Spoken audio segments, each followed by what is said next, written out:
Halo sahabat-sahabat semuanya, selamat datang di Zainal Arif Channel.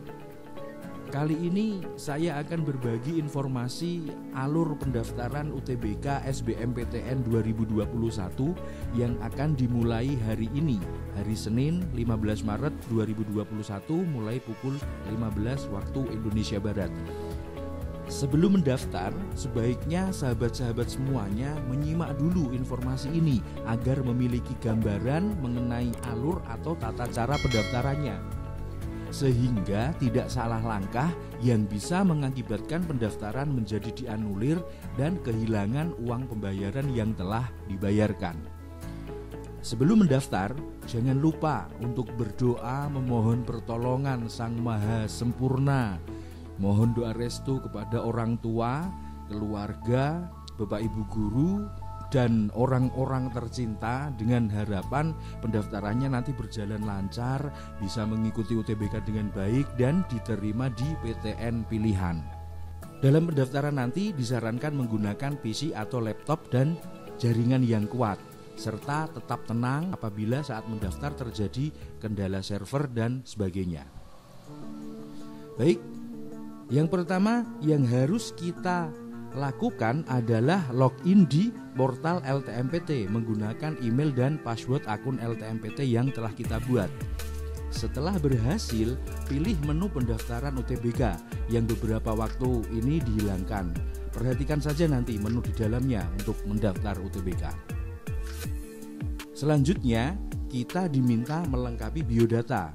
Bagi yang kemarin ikut SNMPTN tidak perlu mengisi data lagi karena data itu masih tersimpan di dalamnya. Nah, data itu antara lain data penghasilan orang tua dan jumlah tanggungan.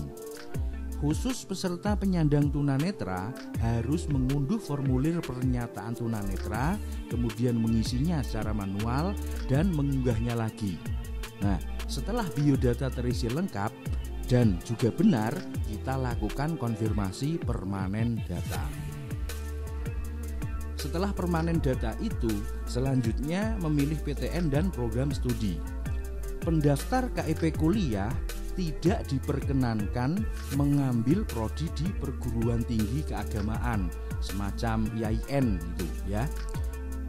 Nah, untuk pemilihan program studi ini ada dua kelompok besar, yaitu program studi yang mewajibkan mengunggah portofolio dan tidak menggunakan portofolio ya. Yang portofolio contohnya prodi seni dan olahraga itu. Nah, bagi peserta yang dulu ikut SNMPTN dan mengambil jurusan portofolio, maka portofolio itu bisa digunakan lagi untuk mendaftar SNMPTN. Jadi tidak perlu membuat lagi. Sedangkan bagi yang tidak ikut SNMPTN atau tidak mengambil kedua jurusan tadi, maka harus membuat dan mengunggah portofolio yang baru dibuat untuk UTBK ini. Setelah memilih program studi, tahap berikutnya yaitu memilih pusat UTBK. Setelah itu dilakukan konfirmasi pemilihan program studi tadi, pusat UTBK dan keterangan biaya UTBK sesuai kategori yang dipilih, saintek, soshum ataupun campuran ya, termasuk keterangan bagi pendaftar KIP kuliah.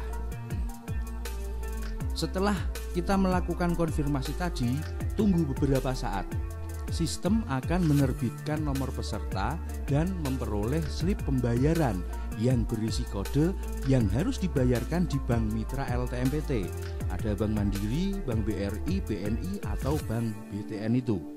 Nah, slip itu berlaku selama 1 kali 24 jam seperti tamu ya yang wajib lapor RT.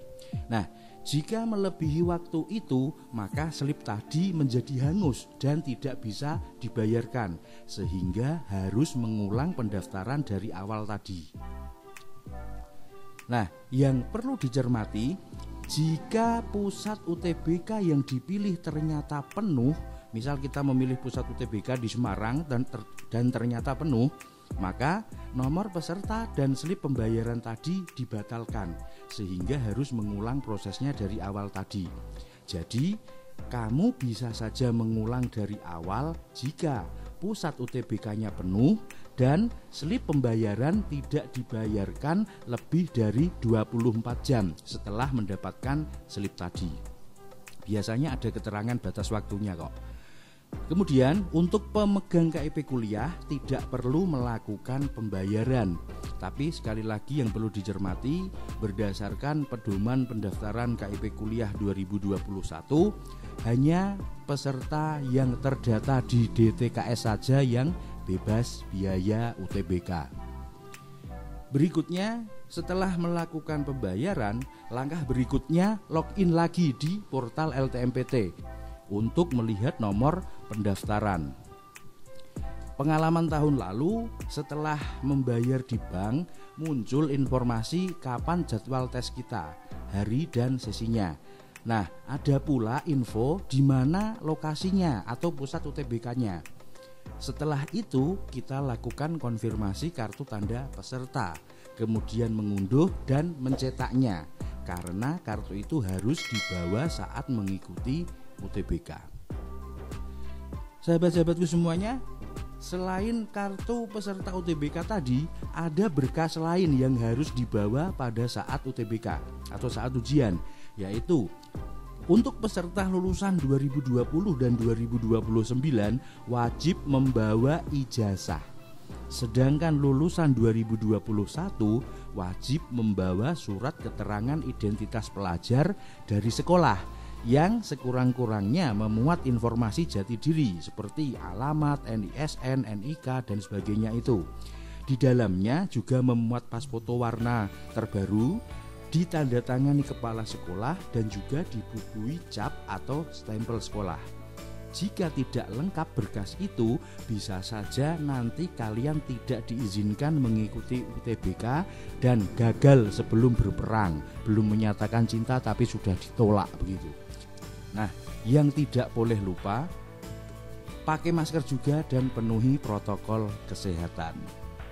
Itu tadi sahabat-sahabat semuanya, tapi ada beberapa tips yang mudah-mudahan bermanfaat ya. Jika ada pertanyaan, masih kebingungan atau ada informasi tambahan, silahkan tulis di kolom komentar. Kemudian perhatikan jarak lokasi UTBK dan juga jadwalnya. Jangan lupa untuk selalu menjaga waktu istirahat, belajar dan ibadah harus seimbang. Kemudian yang tak kalah penting, jaga stamina dengan berolahraga dan makan nutrisi yang sehat. Demikian sahabat-sahabatku semuanya, informasi alur pendaftaran UTBK SBMPTN 2021. Semoga lancar dalam mendaftar, bisa mengikuti UTBK dengan baik dan akhirnya diterima di PTN pilihan. Tetap semangat, tetap optimis, tetap berpikir positif dan tak lupa berdoa memohon pertolongan Sang Maha segala-galanya. Salam hangat untuk sahabat, saya Zainal Arif.